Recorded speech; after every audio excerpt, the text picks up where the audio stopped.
Hello friends, happy new week. Continuing to read from page 207 to 214. Not a long passage this. It ends though on one of my favourite passages we've encountered thus far in the book, which is various experiments to try and test people to see if they have the plague when it doesn't look like they have. The very first testing, there are some great tests, some involving chickens. He talks of microscopes and germs looking like dragons, snakes and serpents. The fictional narrator, says he doesn't believe any of this. Now, I don't know if he means he doesn't believe germs look like dragons or if he just doesn't believe germs exist. But bearing in mind how little was known about disease and even science back when this was written, and certainly when this was set, I find it all quite interesting. Speaking of microscopes, I spoke to Dad yesterday, and this is not for reading a book. This is for a jigsaw puzzle that I haven't yet received. So on we go. A certain citizen who lived safe and untouched till the month of September, when the weight of the distemper lay more in the city than it had done before, was mighty cheerful, and something too bold, as I think it was, in his talk of how secure he was, how cautious he had been, and how he had never come near any sick body. Says another citizen, a neighbour of his, to him one day, "Well, do not be too confident, mister. It is hard to say who is sick and who is well, for we see men alive and well to outward appearance one hour, and dead the next." "That is true," says the first man, for he was not a man presumptuously secure, but he had escaped a long while, and men, as I said above, especially in the city, began to be over-easy upon that score. "That is true," says he. "I do not think myself secure, but I hope I have not been in company with any person that there has been any danger in." "No?" says his neighbour. "Was you not at the Bullhead Tavern in Gracechurch Street with Mr. the night before last?" "Yes," says the first, "I was, but there was nobody there that we had any reason to think dangerous." Upon which his neighbour said no more, being unwilling to surprise him. But this made him more inquisitive, and as his neighbour appeared backward, editor's note, reticent, he was the more impatient, and in a kind of warmth he says aloud, "Why, he's not dead, is he?" Upon which his neighbour still was silent, but cast up his eyes and said something to himself, at which the first citizen turned pale, and said no more but this, "Then I am a dead man too," and went home immediately and sent for a neighbouring apothecary to give him something preventive, for he had not yet found himself ill. But the apothecary, opening his breast, fetched a sigh, and said no more but this, "Look up to God," and the man died in a few hours. Now, let any man judge from a case like this if it is possible for the regulations of magistrates, either by shutting up the sick or removing them, to stop an infection which spreads itself from man to man, even while they are perfectly well and insensible of its approach, and may be so for many days. It may be proper to ask here how long it may be supposed men might have the seeds of the contagion in them before it discovered itself in this fatal manner, and how long they might go about, seemingly whole, and yet be contagious to all those that came near them. I believe the most experienced physicians cannot answer this question directly any more than I can, and something an ordinary observer may take notice of, which may pass their observations. The opinion of physicians abroad seems to be that it may lie dormant in the spirits or in the blood vessels a very considerable time. Why else do they exact a quarantine of those who came into the harbours and ports from suspected places? 40 days is, one would think, too long for nature to struggle with such an enemy as this, and not conquer it, or yield to it. But I could not think by my own observation that they can be infected so as to be contagious to others above 15 or 16 days, at furthest. And on that score it was that when a house was shut up in the city, and anyone had died of the plague, but nobody appeared to be ill in the family for 16 or 18 days after, they were not so strict but that they would connive at their going privately abroad. Nor would people be much afraid of them afterward, but rather think they were fortified the better, having not been vulnerable when the enemy was in their own house. But we sometimes found it had lain much longer concealed. Upon the foot of all these observations, I must say that though Providence seemed to direct my conduct to be otherwise, yet it is my opinion, and I must leave it as a prescription, viz., that the best physic against the plague is to run away from it. I know people encourage themselves by saying God is able to keep us in the midst of danger, and able to overtake us when we think ourselves out of danger, and this kept thousands in the town, whose carcasses went into the great pits by cartloads, and who, if they had fled from the danger, had, I believe, been safe from the disaster. At least, 'tis probable they had been safe. And were this very fundamental only duly considered by the people on any future occasion of this or the like nature, I am persuaded it would put them upon quite different measures for managing the people from those that they took in 1665, or than any that have been taken abroad that I have heard of. In a word, they would consider of separating the people into smaller bodies, and removing them in time further from one another, and not let such a contagion as this, which is indeed chiefly dangerous to collected bodies of people, find 1,000,000 of people in a body together, as was very near the case before, and would certainly be the case if it should ever appear again. The plague, like a great fire, if a few houses only are contiguous where it happens, can only burn a few houses. Or if it begins at a single, or as we call it, a lone house, can only burn that lone house where it begins.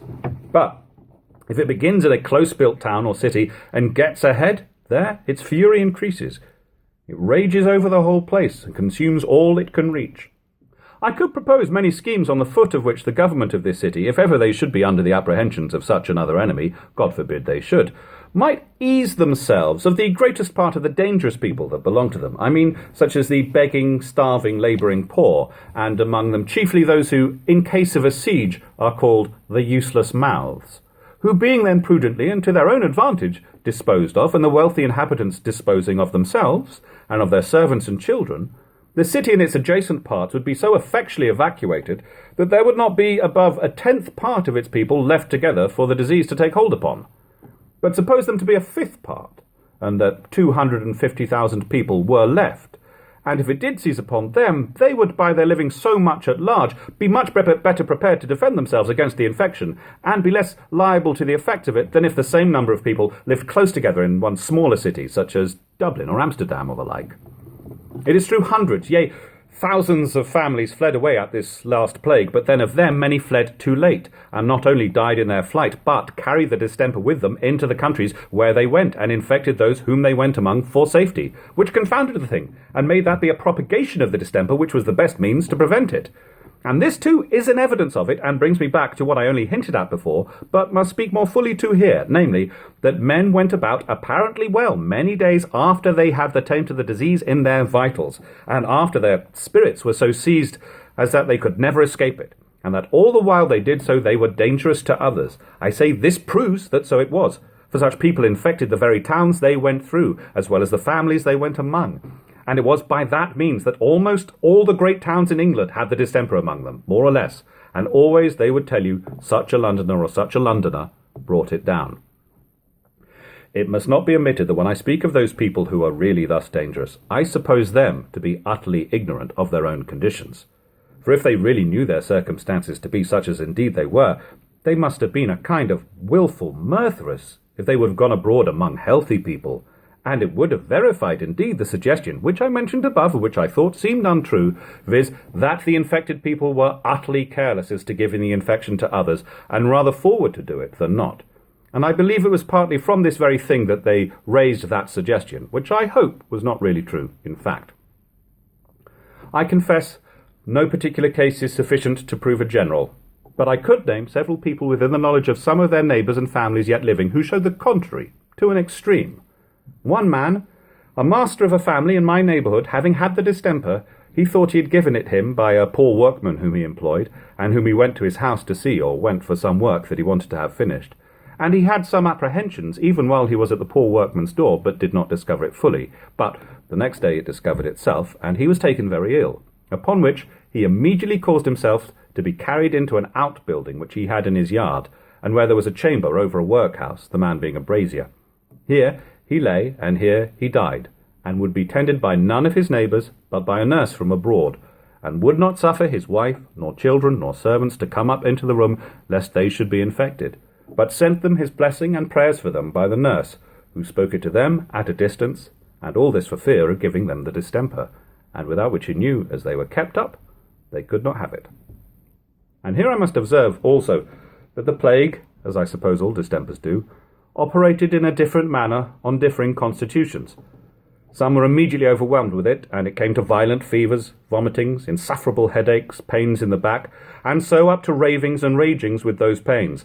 Others with swellings and tumours in the neck or groin or armpits, which till they could be broke, put them into insufferable agonies and torment. While others, as I have observed, were silently infected, the fever preying upon their spirits insensibly, and they seeing little of it till they fell into swooning and faintings and death without pain. I am not physician enough to enter into the particular reasons and manner of these differing effects of one and the same distemper, and of its differing operation in several bodies, nor is it my business here to record the observations which I really made, because the doctors themselves have done that part much more effectually than I can do, and because my opinion may in some things differ from theirs. I am only relating what I know, or have heard, or believe of the particular cases, and that fell within the compass of my view, and the different nature of the infection as it appeared in the particular cases which I have related. But this may be added too, that though the former sort of those cases, namely those openly visited, were the worst for themselves as to pain, I mean those that had such fevers, vomitings, headaches, pains, and swellings, because they died in such a dreadful manner, yet the latter had the worst state of the disease, for in the former they frequently recovered, especially if the swellings broke, but the latter was inevitable death. No cure, no help could be possible, nothing could follow but death. And it was worse also to others, because as above it secretly and unperceived by others or by themselves communicated death to those they conversed with, the penetrating poison insinuating itself into their blood in a manner which it is impossible to describe, or indeed conceive. This infecting, and being infected without so much as its being known to either person, is evident from two sorts of cases which frequently happened at that time, and there is hardly anybody living who was in London during the infection but must have known several of the cases of both sorts. 1. Fathers and mothers have gone about as if they had been well, and have believed themselves to be so, till they have insensibly infected and been the destruction of their whole families, which they would have been far from doing if they had the least apprehensions of their being unsound and dangerous themselves. A family whose story I have heard was thus infected by the father, and the distemper began to appear upon some of them even before he found it upon himself. But searching more narrowly, it appeared he had been infected some time, and as soon as he found that his family had been poisoned by himself, he went distracted, and would have laid violent hands upon himself, but was kept from that by those who looked to him, and in a few days died. 2. The other particular is, that many people having been well to the best of their own judgment, or by the best observation which they could make of themselves for several days, and only finding a decay of appetite, or a light sickness upon their stomachs, nay, some whose appetite had been strong and even craving, and only a light pain in their heads, have sent for physicians to know what ailed them, and have been found, to their great surprise, at the brink of death, the tokens upon them, or the plague grown up to an incurable height. It was very sad to reflect how such a person as this last, mentioned above, had been a walking destroyer perhaps for a week or a fortnight before that. How he had ruined those that he would have hazarded his life to save, and had been breathing death upon them, even perhaps in his tender kissing and embracings of his own children. Yet thus certainly it was, and often has been, and I could give many particular cases where it has been so. If then the blow is thus insensibly striking, if the arrow flies thus unseen and cannot be discovered, to what purpose are all the schemes for shutting up or removing the sick people? Those schemes cannot take place but upon those that appear to be sick or to be infected, whereas there are among them at the same time thousands of people who seem to be well, but are all that while carrying deaths with them into all companies which they come into. This frequently puzzled our physicians, and especially the apothecaries and surgeons, who knew not how to discover the sick from the sound. They all allowed that it was really so, that many people had the plague in their very blood and preying upon their spirits, and were in themselves but walking putrefied carcasses whose breath was infectious and their sweat poison, and yet were as well to look on as other people, and even knew it not themselves. I say, they all allowed that it was really true in fact, but they knew not how to propose a discovery. My friend Dr. Heath was of opinion that it might be known by the smell of their breath. But then, as he said, who durst smell to that breath for his information, since to know it he must draw the stench of the plague up into his own brain in order to distinguish the smell.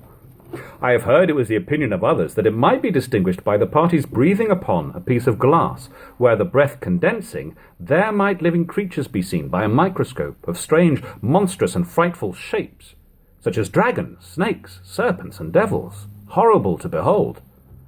But this I very much question the truth of, and we had no microscopes at that time, as I remember, to make the experiment with. It was the opinion also of another learned man that the breath of such a person would poison and instantly kill a bird. Not only a small bird, but even a cock or hen. and that if it did not immediately kill the latter, it would cause them to be rupee, as they call it, particularly that if they had laid any eggs at any time, they would all be rotten. But those are opinions which I never found supported by any experiments or heard of others that had seen it, so I leave them as I find them, only with this remark, namely, that I think the probabilities are very strong for them. Some have proposed that such persons should breathe hard upon warm water, and that they would leave an unusual scum upon it, or upon several other things, especially such as are of a glutinous substance and are apt to receive a scum and support it. But from the whole I found that the nature of this contagion was such that it was impossible to discover it at all, or to prevent it spreading from one to another by any human skill. And there we will stop for today. On page 214. Yesterday's video is there. Tomorrow when it goes up, will be there. Thank you for everyone who's watched. Thank you to everyone for watching this far. Thank you to all who have just subscribed and liked. Thank you everyone who supported in the tip jar. I hope you're all doing tremendously. Bye-bye.